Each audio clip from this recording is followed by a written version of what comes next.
नमस्कार दोस्तों, राधे राधे। स्वागत है आपका मेरे इस चैनल माँ धर्म गंगा में।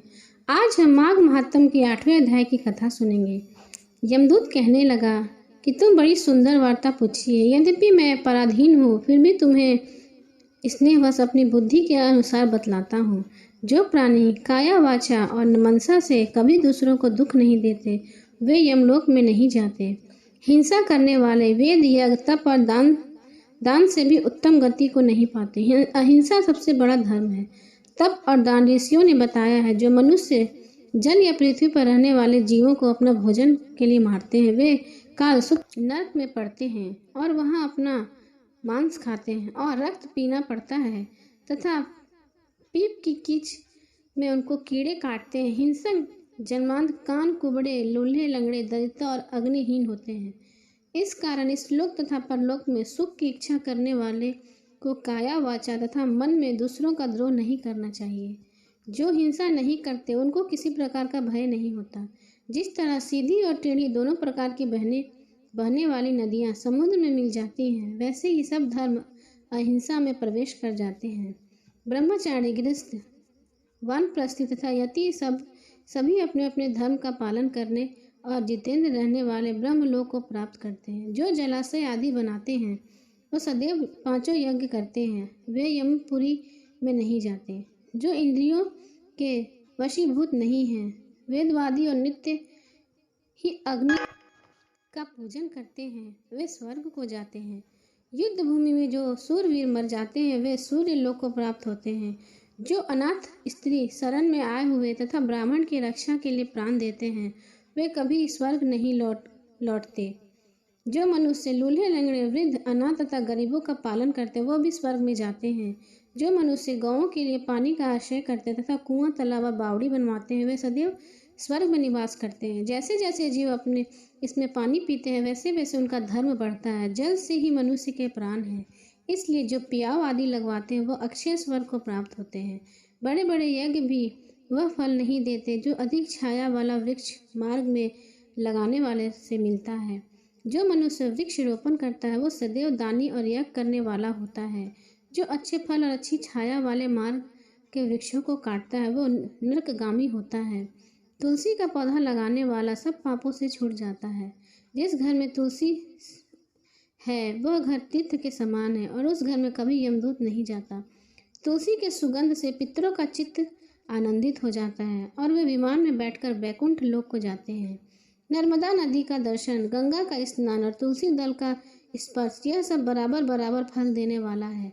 हर एक द्वादशी को ब्रह्मा भी तुलसी का पूजन करते हैं। रत्न, सोना, फूल तथा मोती की माला के दान का इतना पुण्य नहीं मिलता जितना तुलसी की माला के दान का है। जो फल आम के 1000 और पीपल के 100 वृक्ष को लगाने से होता है, वह तुलसी के एक पौधे को लगाने से होता है। पुष्कर आदि तीर्थ, गंगा नदी, वासुदेव आदि देवता सभी ही तुलसी में वास करते हैं। जो एक बार, 2 या 3 बार रेवा नदी से उत्पन्न शिव मूर्ति की पूजा करता है अथवा सब फुटिक रत्न के पत्थर के आप के निकले हुए तीर्थ में पर्वत या वन में रखी हुई शिव की मूर्ति की पूजा करता है और सदैव ओम नमः शिवाय मंत्र का जाप करता है, यमलोक की कथा भी नहीं सुनता। प्रसंग, शत्रुता, अभिमान से शिव पूजा के समान पापों को नष्ट करने वाला तथा कीर्ति देने वाला 3 लोक में और कोई काम नहीं। जो शिवालय स्थापित करते हैं, वे शिवलोक को जाते हैं। ब्रह्मा, विष्णु तथा शिव का मंदिर बनाकर मनुष्य बैकुंठवासी होता है। जो भगवान की पूजा के लिए फूलों का बाग लगाते हैं, वे धन्य हैं। जो माता पिता, देवता और अतिथियों का सदैव पूजन करते, वे ब्रह्मलोक को प्राप्त होते हैं।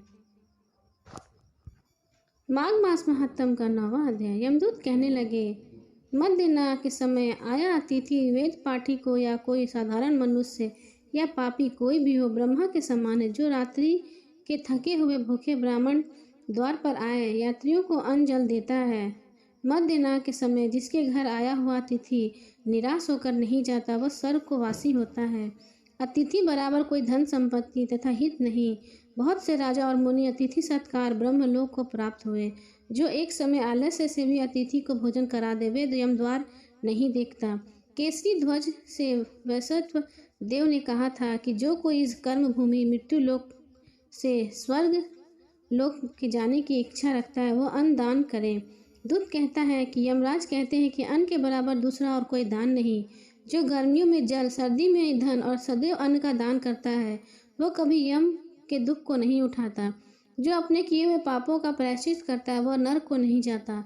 जो काया, वाचा और मन से किए हुए पापों का प्रायश्चित करता है वह देव और गंधर्व से सेवित शुभ लोक को प्राप्त होता है।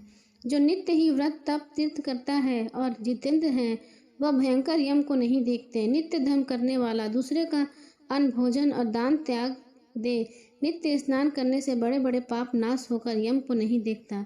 बिना स्नान पवित्रता कैसी हो सकती है? जो मनुष्य माघ मास महात्म के समय चलते जल में स्नान करते वह बुरी योनि नहीं पाते, ना ही नरक में जाते हैं। माघ मास में प्रातः स्नान करने वाले मनुष्यों को नियम पूर्वक तिल पात्र और तिल कमल का दान करना चाहिए। यमदूत कहते हैं, हे विकुंडल, पृथ्वी, सोना, गौ आदि परम दान करने वाला स्वर्ग नहीं लौटता। बुद्धिमान पुण्य तिथियों, व्यतिपात, संक्रांति आदि को थोड़ा सा दान करके भी बुरी गति को नहीं प्राप्त होता। सत्यवादी, मौन रहने वाला, मीठा बोलने वाला, क्षमाशील, नीतिवान, किसी की निंदा न करने वाला, सब प्राणियों पर दया करने वाला, पराये गुणों का वर्णन, पराये धन के तृण को समझने के समान समझने वाला, ऐसे लोग नरक को नहीं भोगते हैं। इति श्री 9वां अध्याय समाप्त।